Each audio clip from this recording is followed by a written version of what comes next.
Hello, everyone. I'm Major Garrett in Washington. Tonight on America Decides, jumbo jets. Qatar agrees to buy 160 of them from Boeing. That during President Trump's visit there.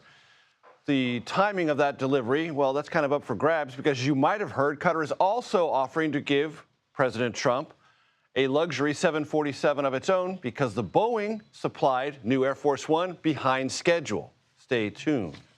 Some people say, oh, you shouldn't accept gifts for the country. My attitude is, why wouldn't I accept a gift? Marathon markup. House Republicans advanced part of President Trump's economic agenda after working all through the night. House Speaker Mike Johnson said today lawmakers, well, they're moving as rapidly as they can. Back on the trail, former Transportation Secretary Pete Buttigieg, you see him there, visits Iowa, sparking 2028 speculation. What he has to say about whether former President Biden cost Democrats in the most recent presidential race. I want to start tonight with Nancy Cordis, who joins us from Doha, Qatar. Nancy, what's most on your mind? Well, Major, we witnessed a truly warm welcome here in the Middle East for the second day in a row for President Trump. It was initially Saudi Arabia, now Doha, rolling out the red carpet, the emir greeting him at the base of Air Force One. There were camels, there were Arabian horses, there were sword dancers.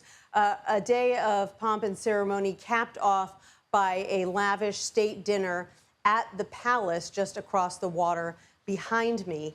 The emir who greeted the president and spent much of the day with him, by the way, is the same man who offered Trump the use of that jumbo jet to replace Air Force One free of charge. They didn't talk a lot about that publicly today to reporters. Instead, it was mostly about all of the investments that Qatar is going to be doing when it comes to American companies, all the purchases it's going to make of not only those jets from Boeing that you mentioned, but also drones, other industrial technology that Qatar believes it needs to move into the 21st century and become a truly world-class economy. This is a country that is growing very quickly, Major. And Nancy, as you well know, the Constitution is very clear about federal office holders being barred under the Constitution from accepting any gift or emolument from a prince or a foreign government. In this case, the Qatari leader is probably both. Does the president have any reaction to those and other concerns brought up about this potential gifted jet? The president argues vigorously that this jet is being given not to him personally, but to the U.S. military for use by the President of the United States, which will be him for the next few years. But after that, the jet would go not to Trump personally, but to the Trump Library. And in the view of the president, in the view of his lawyers, that means that this is all above board. I have to tell you that there are a lot of Democrats and notably a number of Republicans as well who have said they don't think that it is legal and they don't think that it is wise for the president to accept a gift of this size worth $400 million, a plane that is not equipped to serve as Air Force One. So the U.S. government would have to spend millions of dollars and potentially a year or more to retrofit it to make it capable of serving as Air Force One, only to see it retired a couple of years later. Nancy, a big part of this trip also deals with the emerging government in Syria. What happened today? The president sat down with the new president of Syria. That's something that Middle Eastern leaders had been hoping he would do, had been urging him to do, because they are very, very concerned about the power vacuum that was left in Syria when the dictator Bashar al-Assad was pushed out. They're very hopeful that this new government will be stable and lead to a more stable Middle East. So part of that, they believe, is the new Syrian government being recognized by the president of the United States. There were some concerns about this meeting. The man who is now the president of Syria was once viewed by the United States as a terrorist himself, someone who had pledged his loyalty to al-Qaeda. But President Trump, at the urging of Middle East leaders, determined that that the new president is saying things now that show that he has distanced himself from al-Qaeda and is potentially the best hope for Syria. So not only did he meet with him, not only did he say that he hopes that the Syrian leader will recognize Israel and normalize relations with Israel, but also the president lifted U.S. sanctions, longstanding U.S. sanctions on Syria as a means of giving that country a fresh start and the potential to grow its economy at a very sensitive time. So that's something that has been hailed here in the region and is seen as a positive sign for security across the Middle East.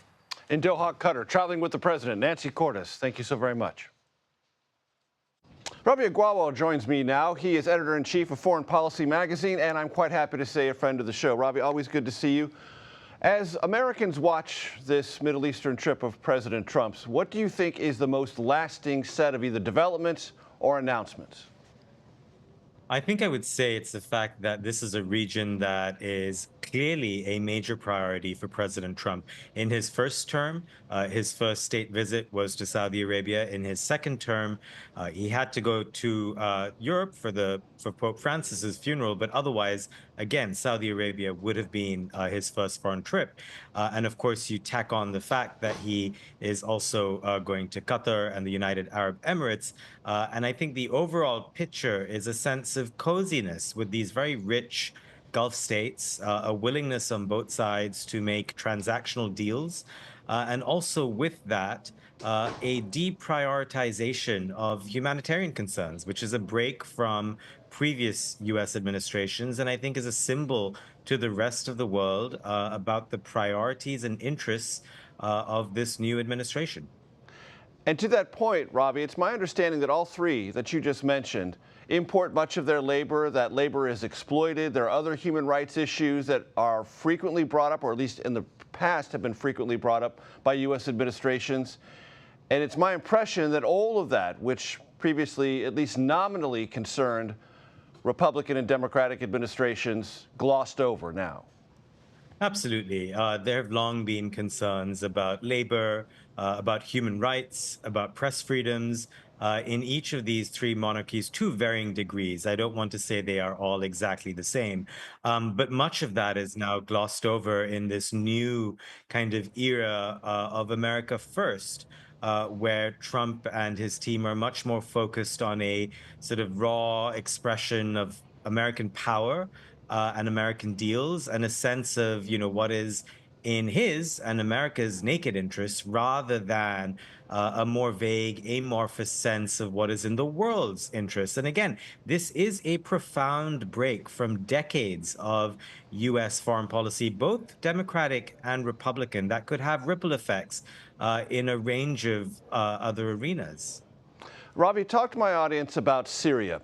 It is a preoccupation, understandably so, for the Israelis, has been for the Turks, has been for every Iraqi government, has been throughout the region. And for the first time, there is something that is possible there. And the president has lifted sanctions, had a brief meeting with the emerging governing structure of Syria. How important is that going forward?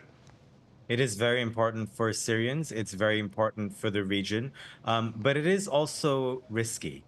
Syria, as your viewers may know, has for decades been ruled by the Assad family.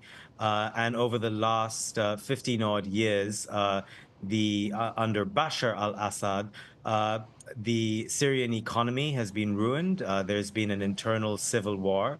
And it is only in the last 6 months or so that a sudden sort of takeover from a rebel group or a collection of rebel groups led to the fall of Bashar al-Assad and the emergence of a new leader, a man who once went by al-Jolani and now goes by Ahmed al-Sharaa, who's a former al-Qaeda militant, has also served time in U.S. prisons, but now it has sort of turned over a new leaf and intends to sort of focus on rebuilding Syria.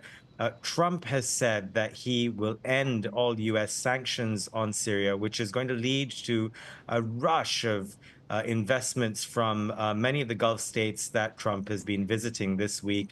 And again, this could have immense positive impacts for the Syrian economy, for the Syrian people. But I will say there are many who also worry about an Islamist leader with a very troubling background. And it's certainly worth keeping an eye on what that means for minorities in Syria, what it means for press freedoms and human rights. Ravi, very quickly, it would be inconceivable for an American president to make a trip of this kind and in the past not do a stop in Jordan or Israel. Neither are on the president's agenda. What does that suggest to you and the Trump relationship with those two countries?